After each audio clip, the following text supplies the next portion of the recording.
American very well.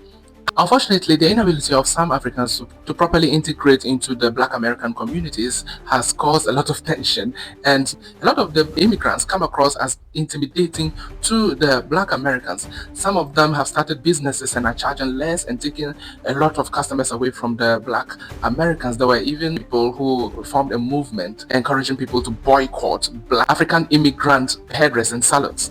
The Black Americans were like, we know you guys, you can't live your poor, disease-stricken Africa and then you come and you want to live bougie lives, you want to do things as if you are better than us. You are not better than us. Go back to your Africa and develop your Africa. Leave America for us. This is our America. You know, this whole reparation debate, some of them have this very genuine concerns that yes, it is their forefathers that went and suffered in America and the Americas, the Caribbean, etc. So if there is going to be reparations, why should the discussion be as if the reparations are going to be taken to African countries and not them who were direct victims of the slave trade that happened? And there are those people too who, because of the discriminations and the derogatory remarks and stories that they have had all over the years, they just feel so ashamed to associate themselves to Africa. And some of them try to distinguish themselves by referring to the shade of their color and also the texture and length of their hair. And I'm like, so you're talking about hair, you don't know that the Black race is very diverse. Have you seen people from Chad and Niger? They are also Black people. Have you seen the sort of hair that they have? In your arguments that your hair is softer and longer and because of that you are not African, well, that's a very lame argument.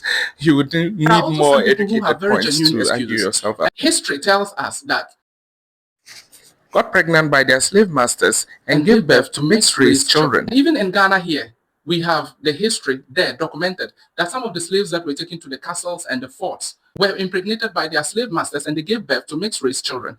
And it is a similar thing that happened to those that crossed over the Atlantic into America and the other parts of the Americas. Some of them got pregnant by their slave masters and gave birth.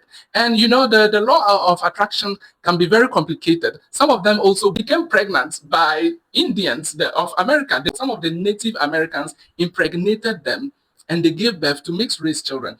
And if you understand the patrilineal system in Africa, a child belongs to where the father comes from.